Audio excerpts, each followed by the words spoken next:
आज अगर आपने किसी तरीके की कोई गफलत की, किसी किस्म की कोई आपने अपने आप को गलत फहमी में रखा, आप कहने के लायक भी नहीं बचेंगे।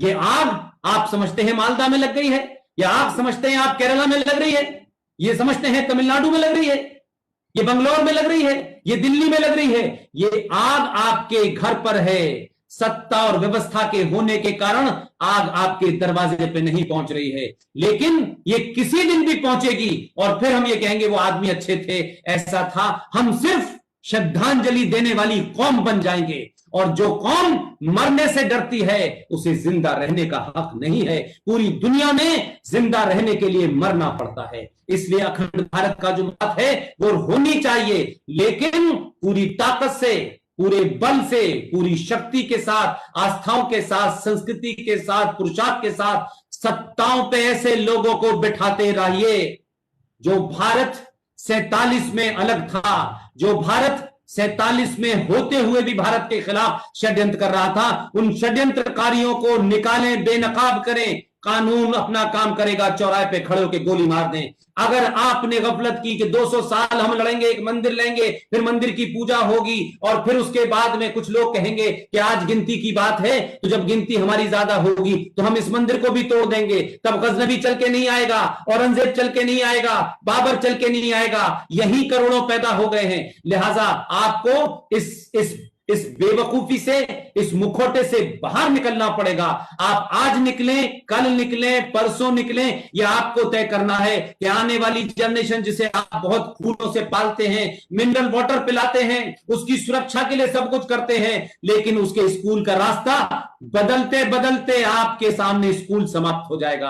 आपको अपने बच्चे को उस चीजों से दो चार होना ही पड़ेगा, जैसे आज आप कोरोना से दो चार हो रहे हैं। कभी मलेरिया से होते थे, कभी टीबी से होते थे, कभी डेंगू से होते थे। ऐसा नहीं था क्या आप अपनी आंख पे पट्टी बांध लें और कहें कि डेंगू तो हमें हो ही नहीं सकता है। डेंगू का इलाज करना पड़ेगा दवा से, लेकिन इस जिहाद का जो साइलेंट आपके अंदर चला गया है, इसलिए मैं कहता हूं कि आज 2020 हो सकती है, केंद्र में एक सत्ता है, 20 राज्यों में एक सत्ता है, लेकिन मैं महाराष्ट्र की एक छोटी सी बात कहना चाहता हूं। मुझे नहीं मालूम इरफान हबीब ने क्या किया। सन 69 के अंदर हम सब जानते हैं कि भारत का राष्ट्रपति एक मुसलमान जाकिर हुसैन था, जो अलीगढ़ यूनिवर्सिटी का वाइस चांसलर रह चुका था। उसी 69 के अंदर अलीगढ़ यूनिवर्सिटी का पढ़ा हुआ प्रोफेसर नूरुल हसन भारत का शिक्षा मंत्री था। उसी दरमियान में तमाम इतिहास लिखने का यह काम दिया गया इन लोगों को, और आज इतिहास क्या है। लेकिन मेरे और आपके सामने जो घटना घट रही है, अगर हम इसको भी नजरअंदाज कर देंगे, क्या फर्क पड़ता है, ये तो महाराष्ट्र में हो रहा है,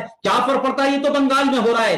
बंगाल और महाराष्ट्र की चिंता जिन्होंने नहीं की, वो ये ध्यान रखें कि कश्मीर में जो कुछ हुआ था और जो कुछ हो रहा था, कश्मीर से ही गजवाए हिंद का रास्ता था, कश्मीर से ही आने वाला आतंकवादी पटना के गांधी मैदान में बम धमाका कर रहा था, कोयम्बटूर में बम धमाका कर रहा था, हनुमान मंदिर में कर रहा था, बनारस में कर रहा था, मथुरा में कर रहा था, रघुनाथ मंदिर में कर रहा था। ये धमाके किस लिए हो रहे थे? क्या भारत से कोई डिमांड पूरी करनी थी? ये उसी गजवाए हिंद का रास्ता थे। 370-35 पे नहीं हटी, ये गजवाए हिंद आने का रास्ता बंद हो गया है। इसलिए लोगों के बहुत पेट में दर्द है। इसलिए अब लोग लश्कर तोयबा और जैश मोहम्मद का नाम सेकुलर करना चाहते हैं, और कश्मीर में नई एक मक्कारों की दुकान बनी है, रेजिस्टेंस फ्रंट।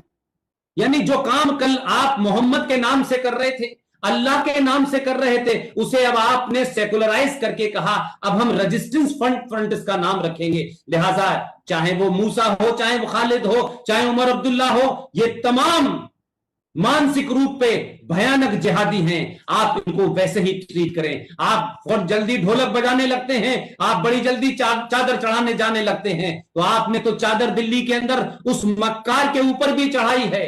हजारों हिंदू आज भी अपना सर पटकने जाते हैं, जिसका नाम है, जो शाह वलीउल्लाह की कब्र बनी हुई है। लेकिन लोग जानते नहीं है कि शाह वलीउल्लाह कौन था। ये शाह वलीउल्लाह वही था जिसने अहमद शाह अब्दाली को पत्र लिख करके बुलाया था कि भारत के अंदर इस्लाम खतरे में है, आप आइए और हमला कीजिए। और आज आपके सामने, मेरे सामने तो बहुत सारी ऐसी घटनाएं हो रही हैं कि हम अपने पास को जान सकते हैं। दिल्ली स्टेट माइनॉरिटी कमीशन का चेयरमैन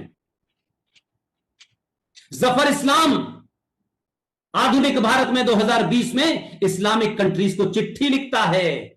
यहां पर इस्लामोफोबिया क्रिएट किया जा रहा है। आप भारत को सबक सिखाइए। ये आज का वलीउल्लाह है, ये आज के इस्लामिक देशों को चिट्ठी लिख रहा है। जो शाह वलीउल्लाह ने किया अहमद शाह अब्दाली को बुला करके, वही आज और मेरे सामने हो रहा है। लेकिन शायद हम कहते हैं नहीं नहीं, इससे कोई फर्क नहीं पड़ता, हम गलत फहमी में हैं। फौज, सेना, हथियार देश की रक्षा नहीं करते। यूएसएसआर दुनिया में बड़ा ताकतवर देश था, हजारों न्यूक्लियर बम थे, वो मिलिट्री पावर था, लेकिन एक ही झटके में 27 देश बढ़ गए, क्योंकि समाज एकत्र नहीं था।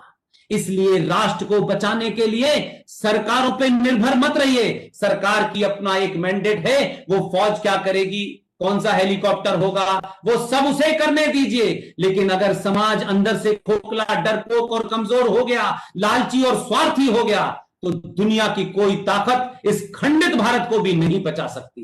लिहाजा हम तमाम सारे लोगों का सिर्फ एक ही कहना है, न कोई हथियार खरीदे, न हथियार की बात करे। लेकिन जब ये बात करते हैं हम कि भारत हिंदू राष्ट्र होना चाहिए, तो मुझे बड़ा अच्छा तो लगता है। लेकिन ये सवाल मैं पूछता हूं कि हिंदू राष्ट्र बनाने की चाह रखने वाले तमाम हमारे भाई बहन कभी ये सोचे कि हम हिंदू हैं? हम कितने हिंदू हैं पहले ये तो तय करें। हम हिंदू हैं तो हम ब्राह्मण हैं, हम हिंदू हैं तो बनिया हैं, हम हिंदू हैं तो कायस्थ हैं, ठाकुर हैं, यादव हैं, दलित हैं, हम ये सब हैं, लेकिन हिंदू नहीं हैं।